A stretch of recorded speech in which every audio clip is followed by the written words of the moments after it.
Now, let's try to bring the cumulative forecast. To do that, we are simply going to take new measure now.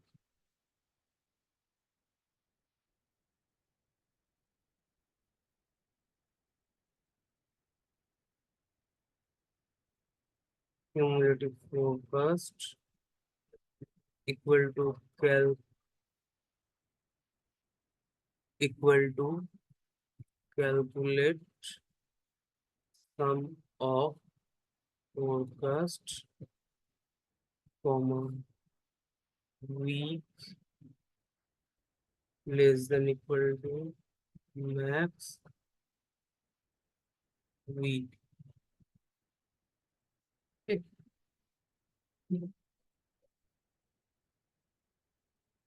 Now let's see. Let's take the forecast here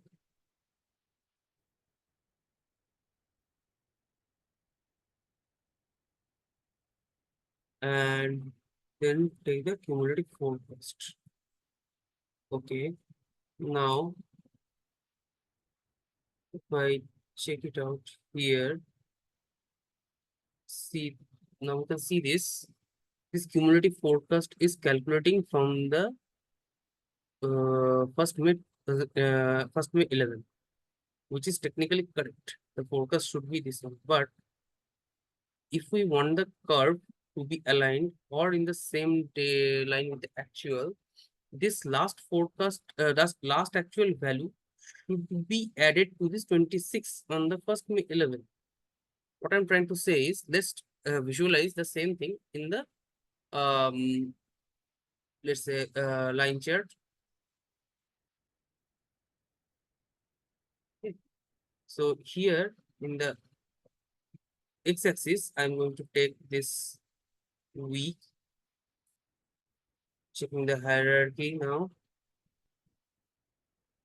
And in the secondary axis, or let's say here, I will take the cumulative plan, cumulative actual,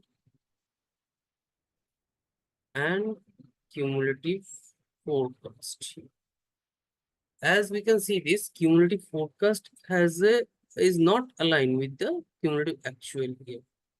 So, because there is no value of 439 here in this cumulative forecast line. So let's bring that figure. To do that, we need to modify the cumulative forecast formula. We can do this with the variable statement here. Variable forecast 1 equal to shift enter. Now we are going to calculate variable say last date with actuals. We need this 439, and if this 439 is coming on 24th April 11. So I need to calculate the last date of the actuals. To do that,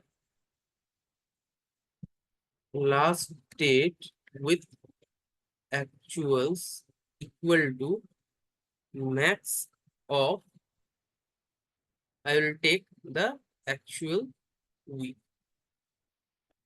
Okay. Now I need to calculate the actual on cumulative actual on this 24th 11, specifically on this 24th 11, that is the last date with actual.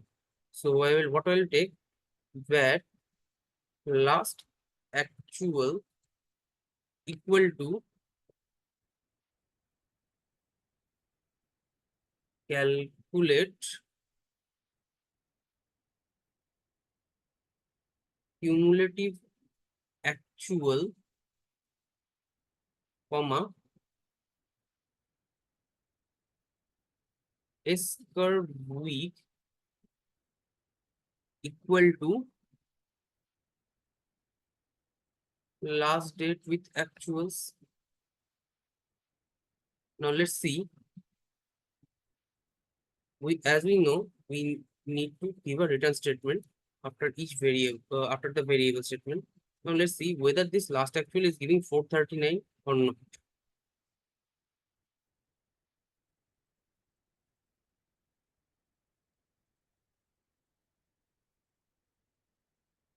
See, it is giving 439 everywhere.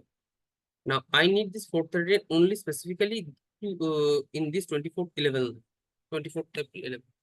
So I need to do something extra also. So let's see. Uh, where forecast, and also one more thing, this 439 to be added to this 26, right?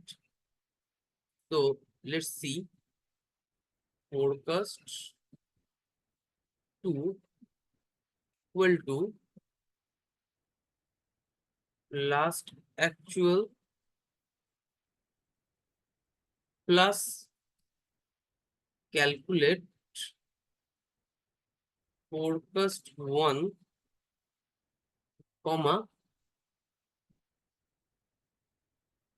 week greater than equal to last date with actuals. Now let's see what is giving forecast 2.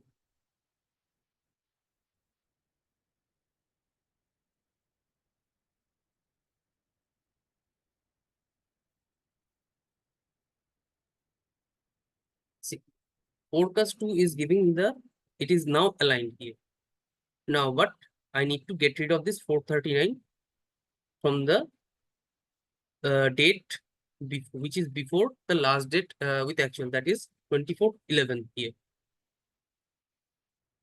right?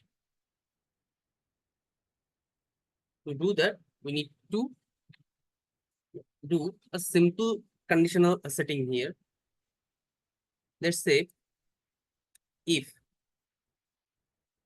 max of week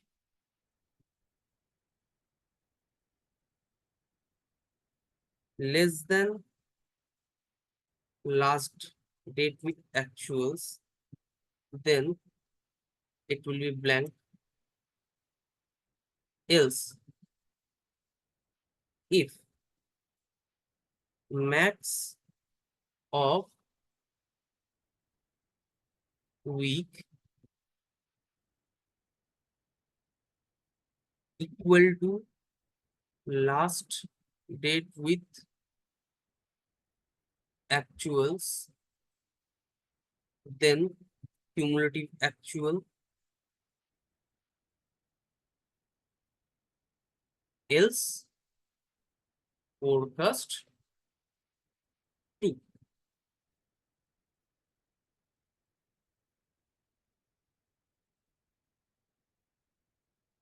See,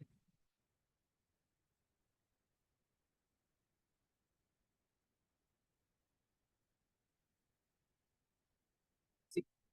So we are getting our desired value. Now let's see whether the filter is, whether my dimension filter are working properly or not, what we have thought early. To do that, I am taking two slicers here because I have two dimensions in this video. One is the WBS name. I will make this slicer setting as drop down, and here I will take activity. Let's try with WBS. I click here. It is working here. See, 24/11 has 81. Also, cumulative forecast is starting with 81. Okay. And activity, let's see. Here, if I go to this table, cumulative actual is no, not no cumulative actual. only forecast value is there. Okay, so now brick exterior, everything is working. So that's it. Thank you guys.